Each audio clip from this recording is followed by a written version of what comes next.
Media మిత్రులకి, రాష్ట్ర జిల్లా ప్రజానీకానికి సిపిఐ తరఫున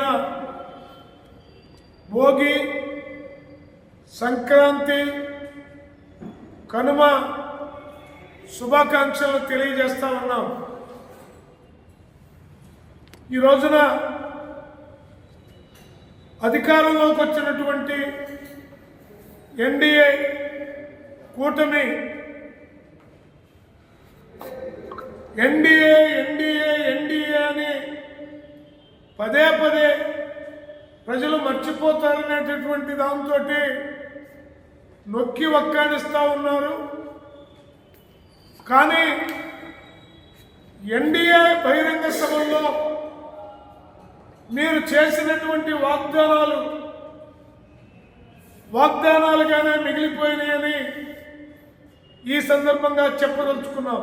జనవరి 10వ తేదీన రాష్ట్ర వ్యాప్తంగా గతంలో మేము ఇచ్చినటువంటి అర్జీలతో పాటు కవరింగ్ లెటర్లు తక్షణమే ప్రభుత్వం పూనుకొని అర్హుల్ని తేల్చి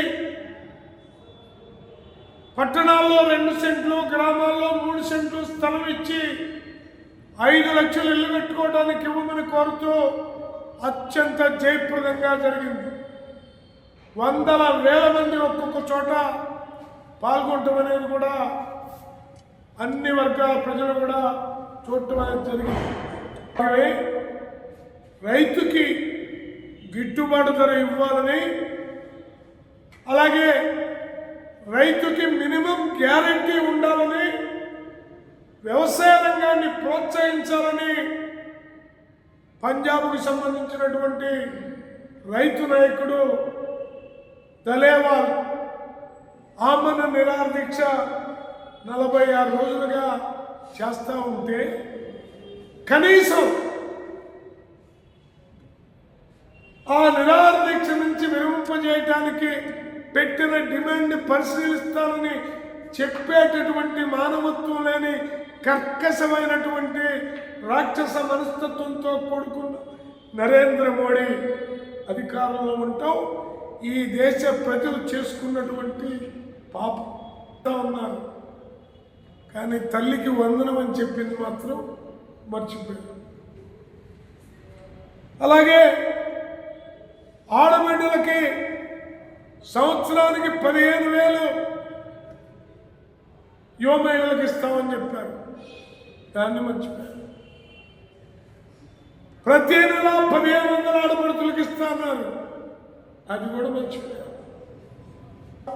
తిరుపతి మంచి బర్నింగ్ టాపిక్ అయింది. వాళ్ళంతా ఏదో స్వామివారి కోసం పోయారు.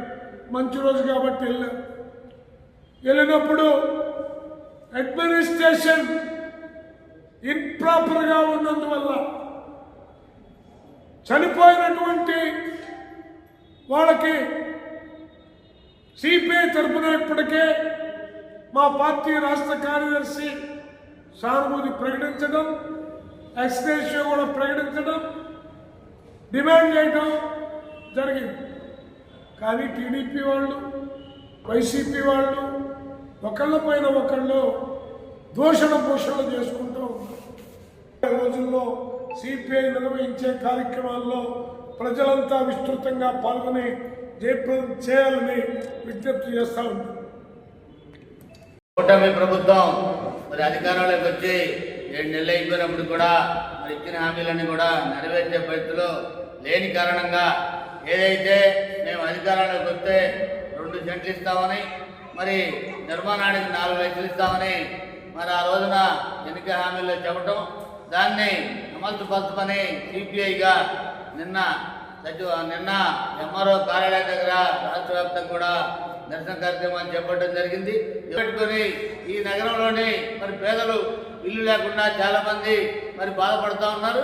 వాళ్ళ సొంత ఇంటి కళని నెరవేర్చాలని కూటమి ప్రభుత్వాన్ని డిమాండ్ చేస్తూ ఉన్నాం.